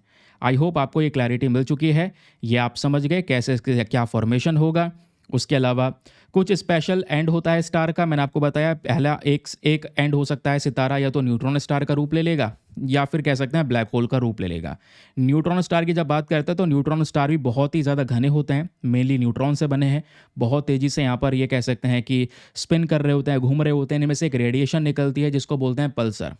तो पल्सर भी यहाँ पर कह लो या न्यूट्रॉन स्टार कह लो, ठीक है, याद रखिएगा, पल्सर इन्हीं न्यूट्रॉन स्टार से रेडिएशन निकलती है, उसको पल्सर कहते हैं। तो ये जो न्यूट्रॉन स्टार हैं, ये भी धीरे धीरे करके इनके पास में बहुत मजबूत मैग्नेटिक फील्ड होती है, जिसको मैग्नेटर्स कहा जाता है। फिर ऐसे ही दोस्तों जो यहाँ पे हमारे स्टार है, वो दूसरा रूप जो लेगा वो ब्लैक होल का लेगा। ब्लैक होल तब लेगा जब यहाँ पर जो एक्सप्लोजन होने के बाद में, सुपरनोवा होने के बाद में, यानी स्टार के डेथ होने के बाद में, जो भी यहाँ पर कह सकते हैं लेफ्ट आउट पार्टिकल्स बचते हैं, वो बहुत ज़्यादा मात्रा में है, और इवन सूर्य के कंपैरिजन में भी उसका वेट 3 गुना ज़्यादा है, तब वो ब्लैक होल का रूप लेता है, ब्लैक होल बन जाता है। ब्लैक होल में ग्रेविटी इतनी स्ट्रांग होती है कि हमें पता है कि लाइट वगैरह भी वहाँ से पास नहीं हो सकती। तो अभी प्रोटोस्टार की स्टेज में भी कुछ चीज़ें फाइंड आउट करी गई हैं जो हमें बहुत रेयरली मिलता है। रिसेंटली इसके ऊपर रिसर्च की जा रही है, जिसकी वजह से वो चर्चाओं में है, जो हमें नई नई प्रकार की इन्फॉर्मेशन को शेयर करेगा। तो आई होप आपको क्लियर हो चुका है what is a protostar, what is a star, life cycle of star, star formation, main sequence star, death of a star, और क्या स्पेशल एंड होता है वो भी आप समझ गए होंगे। चलिए, ये बता रहा हूँ क्योंकि एग्जामिनेशन में क्वेश्चन बन जाता है दोस्तों। यहाँ से याद रखिएगा, ये देखो यूपीएससी का 2023 का क्वेश्चन, कोई ज़्यादा पुराना प्रश्न नहीं है, लेकिन प्रश्न काम का है। यहाँ पे ऑब्जेक्ट्स इन स्पेस के बारे में बोला गया है, सेफीड्स, नेबुला और पल्सर, और पूछा गया है इनके डिस्क्रिप्शन को लेकर 3-3 मतलब कुछ शब्द दिए गए हैं, और पूछा गया है कि बताओ इसमें से करेक्टली कौन सा मैच है। क्या ये चीज़ ये कहलाती है? क्या सेफीड एक जाइंट क्लाउड ऑफ डस्ट और गैस है स्पेस में? भाई जो जाइंट क्लाउड ऑफ डस्ट और गैस होता है वो सेफीड थोड़ी तो होता है, वो तो नेबुला होता है। नेबुला होता है जाइंट क्लाउड ऑफ डस्ट। इसी नेबुला से स्टार बनता है ना, प्रोटोस्टार बनता है नेबुला के बाद। समझ रहे हैं? तो ये जो पहला स्टेटमेंट है वो गलत है। नेबुला जो है, क्या नेबुला ऐसा स्टार होता है बहुत जो चमकता है और डिम होता है? नहीं भाई, नेबुला स्टार थोड़ी है, वो तो क्लाउड है डस्ट और गैस का। सेकंड भी गलत है। थर्ड, पल्सर्स क्या होते हैं? पल्सर हमारे न्यूट्रॉन स्टार होते हैं, जो तब बनते हैं जब बड़े स्टार जो हैं वो बिल्कुल उनके जो फ्यूल है वो खत्म हो जाए, वो कोलैप्स कर जाएं। ये सही बात है, अभी हमने पढ़ा था, जब कोलैप्स कर जाता है तो वो न्यूट्रॉन स्टार या पल्सर्स बनेगा। न्यूट्रॉन स्टार में से जो रेडिएशन निकलेगी वो भी पल्सर कहलाती है। समझ रहे? तो थर्ड वाला स्टेटमेंट हमारा करेक्ट है केवल, तो यानी option number A, only one is the correct answer. 2023 का क्वेश्चन था। ठीक है, चलिए अगले न्यूज़ आर्टिकल पर आते हैं। अगला आर्टिकल भी हमारे लिए वेरी वेरी इंपॉर्टेंट। ये बात करता है आकाश प्राइम मिसाइल के बारे में। आज न्यूज़पेपर में चर्चाएं हो रही हैं। ये रहा आपका न्यूज़पेपर का आर्टिकल, ठीक है, अखबार में जो छपा हुआ टॉपिक है कि आकाश प्राइम को हमारी आर्मी की साइड से सक्सेसफुली टेस्ट किया गया है लद्दाख में। ये आकाश प्राइम क्या है? हम मिसाइल की बात कर रहे हैं। ये एयर टू सरफेस मिसाइल है। पहली चीज़ नोट करने के लिए, इस तरीके से हम अपने ट्रक वगैरह पे भी इसको लगा सकते हैं, तो यानी इसको इधर से उधर ले जाया जा सकता है। मोबिलिटी इसकी काफ़ी शानदार है। यह मिसाइल को हमने यहाँ पे दागा, सरफेस से दुश्मन का कोई एयरक्राफ्ट हवा में है तो उसको जाकर ये हिट कर देगा। ठीक है, तो सरफेस टू एयर मिसाइल है, समझ गए। तो ये 2 दिन का ट्रायल कंडक्ट किया गया है 15,000 की फीट की ऊंचाई पर जाकर, यानी लद्दाख में ये टेस्ट किया गया आकाश प्राइम मिसाइल का, और दोनों के दोनों टेस्ट यहाँ पर सक्सेसफुल रहे। आकाश डिफेंस सिस्टम हमारा क्या है, surface to air missile platform है, याद रखेगा। Surface to air missile platform, सतह से हवा में यहाँ पर यह मिसाइल दागने के लिए जाना चाहता है। जो लेटेस्ट वर्जन आपको देखने को मिलेगा वो हम लोगों ने टेस्ट किया है करंट समय पर। इसके साथ साथ दूसरी जगह पे दोस्तों देखोगे पृथ्वी 2 और अग्नि 1 मिसाइल का भी टेस्ट हो चुका है। हमारी मिनिस्ट्री ऑफ डिफेंस ने कल इसको भी कंफर्म कर दिया है कि जो पृथ्वी 2 और अग्नि 1 है, ये कौन से मिसाइल हैं, शॉर्ट रेंज वाली बैलिस्टिक मिसाइल हैं। शॉर्ट रेंज वाली बैलिस्टिक मिसाइल, इनको टेस्ट किया गया है ओडिशा के चांदीपुरा से, ठीक है, चांदीपुर से, याद रखिएगा, ये भी इंपॉर्टेंट है। तो 3 मिसाइल्स हमारी टेस्ट हुई हैं। एक हुआ गया आकाश एयर डिफेंस सिस्टम का मिसाइल टेस्ट हुआ है, दूसरा पृथ्वी 2 और तीसरा अग्नि 1। तो ये इन्फॉर्मेशन बहुत सीमित है इस आर्टिकल में, लेकिन एग्जाम में दोस्तों क्वेश्चन बनेगा, हम डील कैसे करेंगे। तो तीनों मिसाइल्स के बारे में कुछ कुछ डिटेल्स मैंने मेंशन कर दी हैं, प्लीज़ इस पर ध्यान दीजिएगा। इसलिए मैं कहता हूँ नोट्स बनाने ज़रूरी हैं, इसलिए मैं आपके न्यूज़पेपर के आर्टिकल के साथ ही साथ में डिटेल्स इकट्ठी करता चलता हूँ। तो आकाश प्राइम को लेकर क्वेश्चन बनेगा क्या है, तो आकाश प्राइम खुद से बनाया गया, हमने खुद से डेवलप किया है मीडियम रेंज का surface to air missile system, जो नीचे सतह से, याद रखिएगा, नीचे सरफेस से दुश्मन को हवा में टारगेट किया जा सकता है। इसका मेन पर्पज़ है कि इंडियन आर्मी को प्रोटेक्शन प्रोवाइड करवाएगा। दुश्मन का एयरक्राफ्ट हो, दुश्मन की मिसाइल्स हो, उसको हवा में मार के गिरा देंगे हम अपने इस आकाश प्राइम मिसाइल सिस्टम से, ठीक है। तो रीसेंट टेस्ट हुआ वो आपको पता चल गया, और इंडियन आर्मी के एयर डिफेंस कॉर्प्स के साथ साथ डीआरडीओ ने मिलकर सक्सेसफुली इस टेस्ट को कंडक्ट किया है। कहाँ पे हुआ है, लद्दाख के अंदर में, ठीक है। फ्यूचर प्लान्स यहाँ पर यह है कि आकाश सिस्टम को और भी ज़्यादा बड़े लेवल पर हम लोग बनाने वाले हैं, और भी इसके जो रेजिमेंट्स हैं, अलग अलग यूनिट्स हैं, वो भारतीय सेना को सौंपा जाएगा। तो आकाश मिसाइल सिस्टम के बारे में ये बात तो क्लियर हो गई कि सर ये मीडियम रेंज का मिसाइल डिज़ाइन किया गया है ताकि दुश्मन के एयरक्राफ्ट को हवा में मार के गिरा दें। दूसरे जो 2 मिसाइल टेस्ट हुए हैं दोस्तों, पृथ्वी 2 और अग्नि 1। पृथ्वी 2 जो है ये शॉर्ट रेंज बैलिस्टिक मिसाइल है। बैलिस्टिक मिसाइल वो होता है, मान लो ये आपका लॉन्च पैड है जहाँ से लॉन्च करेंगे, और ये आपका टारगेट है। तो ये बैलिस्टिक मिसाइल पहले ऊपर हवा में जाता है, एटमॉस्फेयर से बाहर जाता है, फिर उसके बाद एंटर करता है वातावरण में वापस से, फिर अपने टारगेट को हिट करता है। अग्नि 1 जो आपको देखने को मिलेगा ये शॉर्ट रेंज वाला, अगेन ये भी शॉर्ट रेंज का बैलिस्टिक मिसाइल है, ठीक है। ये दोनों बैलिस्टिक मिसाइल हैं। और ये ऊपर जो आकाश प्राइम की बात कर रहे हैं, ये कौन सा मिसाइल है, ये सरफेस टू एयर मिसाइल है।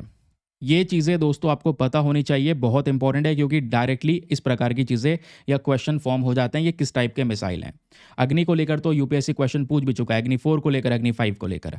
अब क्वेश्चन यहाँ पर आता है कि ये जो टेस्ट किया गया है ये हमारे लिए इंपॉर्टेंट क्यों है। इंपॉर्टेंट इसलिए है क्योंकि भारत की मिलिट्री को मजबूत करेगा भाई, अपग्रेडेशन करेगा, और दूसरी बात हमने इसको खुद से बनाया है, तो इंडिजीनियस डेवलपमेंट पे बात हो रही है ना। तो आकाश मिसाइल सिस्टम के बारे में कुछ बेसिक डेटा है, ये याद रखिएगा। इंडिजीनियस डेवलपमेंट हुआ वो बता दिया। आकाश मिसाइल सिस्टम में जो हम सॉलिड फ्यूल है उसका इस्तेमाल करते हैं, सॉलिड फ्यूल रामजेट इंजन का यूज़ होता है। ये इस मिसाइल की जो स्पीड है वो मार्क 2.5 से लेकर 3.5 के आसपास है, यानी ध्वनि की गति से भी यानी दुगना तिगना तेज़ी से चल सकता है साउंड की स्पीड से, यानी 3000 से लेकर 4200 किलोमीटर के आसपास की जो स्पीड है इसकी वो देखने को मिल जाती है। इसमें बेहतरीन गाइडेंस सिस्टम है। मान लो ये मिसाइल हम लोगों ने दाग दिया और हमें पता है कि भाई कह सकते हैं कि मिसाइल मिस करने वाला है, तो इसमें सेल्फ डिस्ट्रक्शन का सिस्टम है कि मिसाइल अपने आप तबाह हो जाएगा, कहीं नुकसान नहीं पहुंचाएगा। इसमें वॉरहेड कैरी कर सकते हैं। वॉरहेड में आप देखोगे कन्वेंशनल अटैक भी कर सकते हैं, इस मिसाइल से न्यूक्लियर अटैक भी किया जा सकता है। समझ गए, दोनों प्रकार के अटैक हो सकते हैं। और 88% चांस है कि सिंगल मिसाइल में ही अपने टारगेट को ये हिट कर देगा। तो ये मतलब इसकी जो एक्यूरेसी है वो भी काफ़ी शानदार है। रडार सिस्टम भी इसमें शामिल है। राजेंद्र रडार का यहाँ पर यूज़ किया गया है। ये रडार यहाँ पे क्या करेगा, डिटेक्ट करेगा हमारे टारगेट्स को, मिसाइल को जानकारी देगा, मिसाइल को गाइड करेगा, मिसाइल जाएगा सीधा अपने टारगेट को हिट करेगा। मिसाइल जो है मल्टीपल टारगेट्स को भी हिट कर सकता है। अगर आप ग्रुप में छोड़ेंगे इस मिसाइल को या अकेले छोड़ेंगे तो अकेले भी टारगेट कर सकता है। दोनों प्रकार के फीचर्स इसमें शामिल करे गए हैं, डीआरडीओ ने डेवलप किया है। दैट्स इट, इतना ही याद रखिएगा, इसके अलावा कुछ याद नहीं रखना। आगे आते हैं नेक्स्ट न्यूज़ आर्टिकल पर। नाउ ये जो आर्टिकल है दोस्तों, ये आज के हमारे टेक्स्ट एंड कॉन्टेक्स्ट वाले पेज पर एडिटोरियल है, टेक्स्ट एंड कॉन्टेक्स्ट कह रहा हूँ।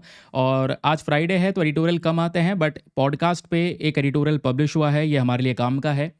यहाँ पे डिस्कशन हो रहा है, should political leaders retire at 75। क्या जितने भी पॉलिटिकल लीडर्स हैं, जितने भी नेता हैं, उनको 75 साल की उम्र में रिटायर कर देना चाहिए। या वो रिटायर हो जाने चाहिए। इसको लेकर ये दो राइटर आपको देखने को मिलेंगे, मनीषा प्रियम, दूसरे राहुल वर्मा।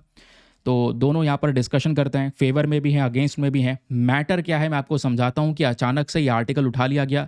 सर कारण क्या है उसके पीछे का, कॉन्टेक्स्ट क्या है उसके पीछे का। तो कॉन्टेक्स्ट यहाँ पर यह है कि जो आरएसएस के चीफ हैं मोहन भागवत, ये आपको वो देखने को मिलेंगे, आरएसएस के चीफ, इन्होंने सजेस्ट किया है कि जो पॉलिटिकल लीडर्स हैं भारत में, इनको 75 साल की उम्र में रिटायर हो जाना चाहिए। दैट मीन्स हमारे प्रधानमंत्री नरेंद्र मोदी अभी सितंबर के महीने में, यानी इसी साल 2025 की बात कर रहा हूँ, जुलाई चल रहा है, तो 2 महीने बाद 75 साल के हो जाएंगे। तो क्या 75 साल बाद रिटायर हो जाना चाहिए उनको? यहाँ पर यह भी क्वेश्चन उठ रहा है। ठीक है, क्यों अटेंशन लिया गया? प्रधानमंत्री नरेंद्र मोदी की वजह से, मैंने आपको बताया। हालांकि अब आप सोचोगे क्या सर वाकई में कोई नियम है हमारे पास में? नहीं, याद रखिए ऐसा कोई ऑफिशियल रूल नहीं है जो पॉलिटिकल लीडर्स के रिटायरमेंट की बात करता हो। तो वही चीज़ बोली जा रही है कि भाई जब आप देश में देखोगे हर एक जितने भी सेक्शंस हैं, चाहे आईएएस आईपीएस की बात कर लें, चाहे जितने भी और भी सर्विसेज की बात कर लें, सब में रिटायरमेंट की एक एज डिफाइन कर रखी है। तो पॉलिटिकल लीडर्स के लिए आप रिटायरमेंट की एज क्यों नहीं डिफाइन करते, ये क्वेश्चन यहाँ पर पूछा गया। लेकिन मैं आपको बता दूं कोई भी ऑफिशियल रूल भारत में नहीं है करंट समय पर। तो ये जो टॉपिक है पूरा, इस टॉपिक में एक कॉन्स्टिट्यूशनल एस्पेक्ट भी है, संविधान क्या कहता है, दूसरा डेमोक्रेटिक एस्पेक्ट भी है, तीसरा एथिकल एस्पेक्ट भी है, चौथा पॉलिटिकल एस्पेक्ट भी है और पांचवा प्रैक्टिकल इश्यूज भी हैं। तो ये 5 चीज़ों को लेकर डील किया गया है और इसलिए मैं 5 पॉइंट्स में या 5 पार्ट में ये आर्टिकल डिस्कस करने वाला हूँ, बताने वाला हूँ, क्योंकि बहुत शानदार टॉपिक है। तो ध्यान से सुनिएगा। पहले मैं आपको कॉन्स्टिट्यूशनल एस्पेक्ट समझा देता हूँ कि एग्जैक्टली हमारा कॉन्स्टिट्यूशन क्या कहता है इस पर्टिकुलर मामले को लेकर। तो आज संविधान का आर्टिकल 84 क्लॉज बी को देखो। आर्टिकल 84 क्लॉज बी क्या कहता है? मिनिमम एज फॉर लोकसभा की बात करता है। लोकसभा में अगर आपका मिनिमम एज यानी कम से कम उम्र में लोकसभा का कोई मेंबर अगर बन सकता है तो वो है 25 ईयर्स। मैक्सिमम एज नहीं है, अपर एज लिमिट नहीं मेंशन की गई, यानी रिटायरमेंट की उम्र नहीं है। आप बस खाली पॉलिटिक्स में एंटर कर जाओ, जीवन भर यहाँ पर आपका चलने वाला है। ठीक है। फिर आर्टिकल 173 क्लॉज बी, जो ये स्टेट असेंबली के बारे में, जो विधानसभा होती है उसमें भी मिनिमम एज 25 ईयर है, लेकिन ऊपर की जो अपर एज लिमिट है कब तक सर्व करेंगे, वो अपर एज लिमिट नहीं है पॉलिटिशियंस के लिए, रिटायरमेंट की एज नहीं है। फिर आर्टिकल 326 देखोगे, राइट टू वोट की बात करता है ना, आपको वोट देने का अधिकार देता है, लेकिन साथ ही साथ में जो पॉलिटिकल लीडर्स हैं वो भी इलेक्ट हो, उनको भी अधिकार देता है यहाँ पर इलेक्शन लड़ने का। बट आर्टिकल 75 देखोगे तो यहाँ पर बोला जाता है प्रधानमंत्री जो होते हैं, भारत के प्रधानमंत्री जो होते हैं, ये पद जो है ये अपने ऑफिस को होल्ड करे रखते हैं during the pleasure of president, जब तक प्रेसिडेंट चाहे तब तक नहीं हटा सकते। ठीक है। तो इनडायरेक्टली यहाँ पर जो लोकसभा की मेजोरिटी है वो चूज करके रखती है प्राइम मिनिस्टर को। ठीक है, ये आप पढ़ते हैं कॉन्स्टिट्यूशन के अंदर में। तो ये 4 आर्टिकल्स आपको देखने को मिलेंगे जिनका मेन रोल है, ये हमको दर्शाते हैं कि भाई पॉलिटिक्स में एंट्री की तो एज है कि कम से कम इतनी उम्र में आपकी एंट्री हो जाएगी, लेकिन आप एग्जिट कब करोगे, रिटायर करो कब होगे, रिटायरमेंट की एज यहाँ पर नहीं है। तो मोहन भागवत जी ने यहाँ पर मेंशन किया है कि जो पॉलिटिकल लीडर्स हैं कम से कम इनका भी रिटायरमेंट एज होना चाहिए और 75 की ईयर्स के एज में भी आप ये भी रिटायर होने चाहिए। ठीक है। तो पार्ट 1 यहाँ पर क्या बात करता है, इसका ऑब्जर्वेशन। जो पॉलिटिकल लीडर्स हैं वो अपनी 70 साल 80 साल की उम्र में भी एक्टिव रहते हैं, 70-80 साल की उम्र में भी यहाँ पर किसी ना किसी पार्टी के अंदर में सर्व कर रहे हैं। ठीक है। अब क्या ये केवल इंडिया की कहानी है? नहीं, दुनिया में ऐसा चल रहा है तो यार इंडिया में भी ऐसा चल रहा है। सिंपल सी बात है। देखो फॉर एग्जाम्पल लोकसभा 2024, ये जो लोकसभा है 2024 की, उसमें जो एवरेज एज है एमपी की, जो मेंबर ऑफ पार्लियामेंट की जो एवरेज उम्र है वो है 57 साल। 40 साल से कम उम्र वाले एमपी केवल 10% से भी कम है। पीएम मोदी की 74 ईयर है, अभी सितंबर में 75 के हो जाएंगे। शरद पवार, सोनिया गांधी, नीतीश कुमार, ये सब 75 प्लस हैं। तो आप देखोगे इंडिया में जो पॉलिटिशियंस हैं उनकी उम्र बहुत ज़्यादा है ना, ये बात यहाँ पर मेंशन की गई। दूसरा ये कहते हैं यही कंडीशन अमेरिका में भी है। जो बाइडन को देखो, जो बाइडन इलेक्ट हुए अपनी 78 साल की उम्र में, है ना। उसके अलावा डोनाल्ड ट्रंप 79 ईयर्स की उम्र में। तो ये मतलब पुराना डेटा कहता है ना, पुराने डेटा के हिसाब से यहाँ पर मेंशन कर रखा है। यूके की बात करेंगे तो यूके में भी देखोगे जो लीडरशिप है वो बहुत तेज़ी से बदलती है। जैसे बहुत सारे PM, David Cameron, Tony Blair, इन्होंने ऑफिस को अटेंड किया अपने अर्ली 40s में। चाइना रशिया की बात करेंगे चाइना रशिया में तो लीडर चेंज ही नहीं हुआ। चाइना में जी जिनपिंग है, रशिया में व्लादिमीर पुतिन है। दुनिया में सारी लीडर बदल गई है, कभी बदले ही नहीं। दशकों से यहाँ पर यही लीडर मेंटेन है। तो यहाँ पे कोई डेमोक्रेटिक टर्नओवर हुआ नहीं। तो सिचुएशन अगर आप देखोगे, एग्जाम्पल देखोगे, दुनिया भर के यही है। पॉलिटिक्स में यही है, एंट्री है लेकिन रिटायरमेंट की यहाँ पर उम्र नहीं है। अब दूसरा यहाँ पर ये क्वेश्चन उठता है कि आखिरकार जो ये ओल्डर लीडर्स हैं, जो ये बुजुर्ग लोग पॉलिटिक्स में उतरते हैं, ये पॉलिटिक्स को डोमिनेट करते क्यों हैं? पहली चीज़, पहला इसलिए यहाँ पर क्योंकि इनकी पार्टी के ऊपर जो कंट्रोल है वो बहुत ज़्यादा रहता है। पार्टी के जो एल्डर होते हैं वो ज़्यादा फंड, ज़्यादा बड़ी पोजीशन और ज़्यादा बड़ा इन्फ्लुएंस होता है उनका अपनी पूरी पार्टी के ऊपर में। दूसरा, पार्टीज़ के अंदर में कोई भी ऐसा फॉर्मल इलेक्शन पार्टी के अंदर तो नहीं होता है ना, तो जो लीडरशिप है वो यहाँ पर अपने हिसाब से वो डिसाइड कर लेते हैं। या कोई परिवार है, परिवार चल रहा है शुरू से, तो परिवार का लीडर बनता रहेगा, जिसको बोलते हैं डायनेस्टिक पॉलिटिक्स, वो भी चलती है अपने देश में। ठीक है। दूसरा, यहाँ पर जो लीडरशिप है वो आप कह सकते हैं इंटरनल, जो भी पार्टी के मेंबर्स है वो डिसाइड कर सकते हैं कि हाँ भाई हमारे पार्टी को ये लीडर रिप्रेजेंट करेगा, वो भी चीज़ चलती है। तीसरा यहाँ पर देखोगे वो है स्लो पॉलिटिकल मोबिलिटी। जो पॉलिटिकल करियर्स है उसको समय लगता है बनने में, पॉलिटिकल करियर बहुत टाइम लगता है बनाने में। जो यूथ लोग हैं, जो नौजवान लोग हैं, वो इतना टाइम यहाँ पर दे नहीं पाए, और आज यहाँ पर आप कह सकते हैं पॉलिटिक्स में नौजवान लोगों की कमी बहुत ज़्यादा है। दूसरा देखोगे तो कई बार क्या होता है, जब कोई वोटिंग देने जाता है, इंडिया में जो वोटर है, इंडिया में वोटर की चॉइस जो है वो काफ़ी डिफरेंट है। भारत में लोग मानते हैं जो जितना बुजुर्ग है उसको उतना ज़्यादा एक्सपीरियंस है, जो सही बात भी है। ठीक है, एक्सपीरियंस है, उसके पास में विजडम है, तो स्पेशली सीएम और पीएम की पोस्ट पे हमेशा एक बुजुर्ग आदमी को देखकर इंडिया में वोटिंग होती है। वोटर खुद यहाँ पर उसी को वोट देते हैं, ट्रस्ट करते हैं, वो मानते हैं एक्सपीरियंस उनके लिए सब कुछ है। पांचवा पॉइंट यहाँ पे राइटर कहते हैं कि कोई भी इंस्टीट्यूशनल रिटायरमेंट एज नहीं है। आईएएस आईपीएस 60 साल में रिटायर हो जाएगा, लेकिन पॉलिटिशियन दोस्तों यहाँ पर किसी भी उम्र में इलेक्शन में कंटेस्ट कर सकता है, उसकी कोई उम्र यहाँ पर मेंशन नहीं की गई है। पॉलिटिक्स में बहुत अल्टीमेट लेवल पर फ्रीडम आपको देखने को मिलेगा। फिर एक पार्ट आता है यहाँ पर, एक व्यक्ति इस आर्टिकल में वो हैं जो फेवर में है, वो कहते हैं कि हाँ बिल्कुल, पार्लियामेंट के अंदर में जितने भी मेंबर्स प्रेजेंट हैं 75 साल में इनका रिटायरमेंट होना ही चाहिए। फेवर में भी लोग हैं, अगेंस्ट में भी हैं। आप में से भी काफ़ी लोग ऐसे होंगे जो सोचते होंगे कि हाँ बिल्कुल 75 साल में रिटायर हो जाएं, नौजवान लोगों को भी तो समय मिले, टाइम मिले। लेकिन ये सुनिए, जो फेवर में वो ये कहते हैं कि इंडिया जो है ये नौजवान लोगों का देश है। करंट समय पर यंग पॉपुलेशन बहुत ज़्यादा है। जो medium age, average age Bharat में लोगों की है वो 28 ईयर्स के आसपास है। तो ये जो यूथ है ना, यूथ अगर पार्लियामेंट में या लीडरशिप में अंडर रिप्रेजेंट रहेगा, यानी कि अगर कोई नौजवान व्यक्ति ही समझ सकता है, देश में आबादी उन लोगों की है, उनकी प्रॉब्लम्स को वही समझेगा, वो रिप्रेजेंट करेगा, तो ज़्यादा बेटर होगा। दूसरा यहाँ पर वो कहते हैं कि फ्रेश आइडियाज़ को ज़्यादा इंकरेज कर सकता है, क्योंकि जो यंगर लीडर है वो ज़्यादा टेक्नोलॉजिकल एसोसिएटेड है, नई टेक्नोलॉजी की नॉलेज है, उनके पास में नए रिफॉर्म माइंडेड हैं, तो वो यूथ के लिए कुछ बढ़िया कर पाएंगे। तीसरा यहाँ पर कहते हैं कि कुछ लीडर्स ऐसे हैं जो पावर में लंबे समय से बने हुए हैं, अपने पर्सनैलिटी, अपने परिवार के लीडर्स की वजह से। ठीक है, तो वो भी आपको देखने को मिलेगा। फिर एक चीज़ ये भी आती है कि यहाँ पे जो हेल्थ और कॉग्निटिव डिक्लाइन है, क्योंकि जैसे जैसे उम्र बढ़ती रहती है, बुजुर्ग होता रहता है इंसान, वैसे वैसे शरीर से संबंधित समस्याएं भी बढ़ती रहती हैं। ठीक है, तो कॉग्निटिव डिक्लाइन, दिमागी संबंधित कुछ समस्याएं देखने को मिल जाएंगी ओल्ड एज में, तो इससे जो डिसीजन लेने में कमी है वो देखने को मिल सकती है। इसलिए हमें क्या करना चाहिए, जो यूथ पॉपुलेशन है उस पर भी थोड़ा फोकस करना चाहिए। एक पॉइंट यहाँ पर एक और बोला जाता है कि भाई क्यों 75 साल की उम्र में रिटायरमेंट होना चाहिए। ये कहते हैं कि भाई हमारे देश में चाहे आईएएस आईपीएस हो, जुडिशरी में सुप्रीम कोर्ट का जज क्यों ना हो, इलेक्शन कमिश्नर क्यों ना हो, सब किसी ना किसी उम्र में रिटायर हो रहे हैं, 60 साल में, 65 साल में, तो पॉलिटिशियन का रिटायरमेंट एज क्यों नहीं है। ये बात भी यहाँ पर उठती है, जिसके लिए बोला जा रहा है कि हाँ 75 साल डिसाइड कर दो कि हाँ इतनी उम्र में पॉलिटिशियंस रिटायर होने चाहिए।